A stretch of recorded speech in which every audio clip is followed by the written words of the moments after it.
আপুনি মাৰিছে বুলি তেতিয়া আপুনি মানা কেনেকৈ কৰিব দেখিছে তো কওক দেখিছে তো কওক জীৱশ্ৰেষ্ঠ নে নিকৃষ্ট মানা নাই আপোনালোকে আৰু কিমান তললৈ নামিব জীৱশ্ৰেষ্ঠ মানৱ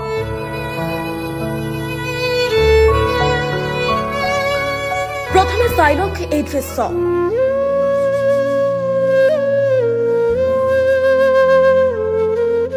দৃশ্যটো চোৱাৰ পূৰ্বে আপোনাৰ কলিজা ডাঠ কৰি লওক অন্যথা ৰখাব নোৱাৰিব আপোনাৰ চকুলো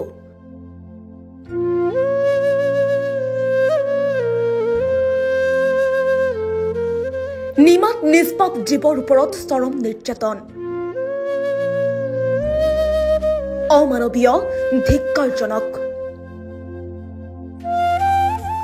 বন বিভাগৰ জঘন্য কাণ্ড পুনৰ এবাৰ এই দৃশ্যলৈ মন কৰক গজৰাজক নিৰ্মম প্ৰহাৰ 4 নৰপিশাচৰ 4 নৰপিশাচৰ অত্যাচাৰৰ বলি হল এটা হাতী সি মনে মনে থাকিল অকথ্য নিৰ্যাতন সি সহ্য কৰি গল মুখেৰে একোকে নামাতিলে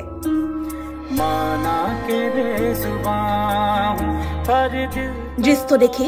আপোনাৰো চকু সেমিকি উঠিব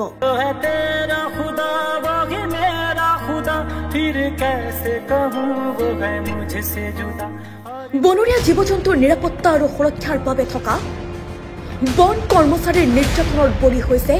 এটা হাতী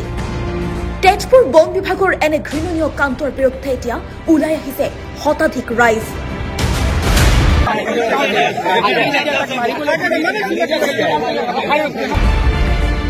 এতিয়া আহক মূল কাহিনীলৈ এই হাতীটোৰ নাম হৈছে ৰায় বাহাদুৰ মালিকৰ নাম বিনী খাতুন আৰু মকবুল হুছেইন উল্লেখযোগ্য যে সাধাৰণতে হাতী এটাৰ নিতৌ লাগে বুজন পৰিমাণৰ খাদ্য আৰু খাদ্যৰ সন্ধানতে খাৰুপেটীয়া ৰায় বাহাদুৰ নিজৰ মাউতৰ লগত ঘূৰি ফুৰি আহি পাইছিল তেজপুৰ 5 মাইল অঞ্চলত থকা অৱস্থাতেই ভুল বুজাবুজিৰ বাবে তেজপুৰ বন বিভাগে ৰায় বাহাদুৰক বন বিভাগৰ জিম্মাত লৈ যায় সেই ঘটনাৰ পৰৱৰ্তী সময়ত দিলদাৰ হুছেইনে লিখিত নথিপত্ৰৰ সহায়ত হাতীটো দাবী কৰে যদিও সেই দাবী বন বিভাগে নাকচ কৰে এই ঘটনাৰ পাছত দিলদাৰ হুছেইনে লয় উচ্চ ন্যায়ালয়ৰ সহায় উচ্চ ন্যায়ালয়ত গোচৰ চলি থকা সময়ছোৱাত হাতীটোৰ চোৱাচিতা খাদ্য আৰু ঔষধৰ সম্পূৰ্ণ জিম্মা দিছিল বন বিভাগৰ ওপৰত কিন্তু উচ্চ ন্যায়ালয়ৰ নিৰ্দেশ পালন কৰিছিল নে বাৰু তেজপুৰ বন বিভাগে প্ৰায় এটা মাহ উকলি গল কোনো খা খবৰ নাই বন বিষয়াৰ গাঁৱৰ ৰাইজে দিয়া খাদ্য আৰু যত্নৰ ফলত কোনোমতে জীয়াই আছিল ৰায় বাহাদুৰ কিন্তু উচ্চ ন্যায়ালয়ে হাতীটোৰ হেল্থ ৰিপৰ্ট বিচৰাত আজি হঠাৎ উপস্থিত হল বন বিভাগ আৰু তাৰ পৰৱৰ্তী পৰিস্থিতি এয়া নিৰ্মম নিকৃষ্টতম ঘৃণনীয় অমানসিক কাণ্ড ৰক্ষকৰ ৰূপত ভক্ষক বুলি কোৱাৰ উদাহৰণ ৰূপে এই ঘটনা প্ৰকাশ কৰিব পাৰি নেকি এতিয়া প্ৰশ্ন হয় উচ্চ ন্যায়ালয়ৰ নিৰ্দেশ পালন কৰিছিল নে তেজপুৰ বন বিভাগে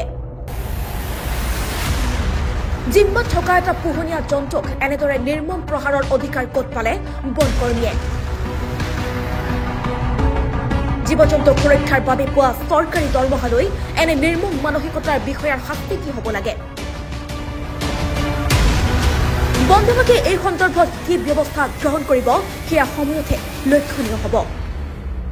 কেইজনমান মানুহ আহিছে আৰু আমাৰ বন বিভাগৰ মানুহ আছিলে আহি বেয়াকে মানে চুকা ওচৰেৰে আঘাত কৰি আছিলে তো মই পটকে ভিডিঅ' কৰিব লৈছো তে মোক পটকে মানে ভিডিঅ' কৰিব দিয়া নাই তেতিয়া মোৰ মানে অলপ বেয়াকে ফিল হৈছে ডেট মই পিছত অলপ ৰখাবলৈ চেষ্টা কৰিলো যে মোক এনেকে এনেকে উল্টা পুল্টা কৈ আছে যে এইটো পাৰ্মিশ্যন এইটো কিবা কিবি কৈ আছে পিছত মই ক'লো যে নাই এনেকেতো নহ'ব আপুনি এইটো লিগেলি ল'ব লাগিব আৰু আগতে এইটো হাতী অলৰেডি আৰু এজন গৰচীয়া হাতী হয় যিটো পালোতে ইয়াৰ মানুহ আছিলে আৰু এজন হেৰি পালোতা আহিছিলে, আহি ইয়াক ধুনীয়াকে চোৱা চিতা কৰিছে, তাৰ কথা বতৰা আৰামছে মানে হাতীটো একো প্ৰব্লেম নাই। এতিয়া আজি চাইছো এনেকে চোকাচি কৰাত মোৰ বহুত বেয়া লাগিল। পিছত ৰাইজক লৈ মই এনেকে মানে চবক ধৰিলো বন বিভাগৰ মানুহ যে আপোনালোকে কি হয়তো কৰি আছে, এইটোতো আমাক মানে আপুনি ভিডিঅ' কৰাবলৈ ৰখিছে, তাৰ ৰহস্যটোকো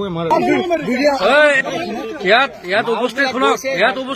উপস্থিত শ ৰাইজে এইটো দাবী কৰি আছে আপুনি মাৰিছে বুলি। এতিয়া আপুনি মানা কেনেকে কৰিব? দেখিছেতো কওক, ইয়াত চবে মিছা কথা কৈ আছে নেকি?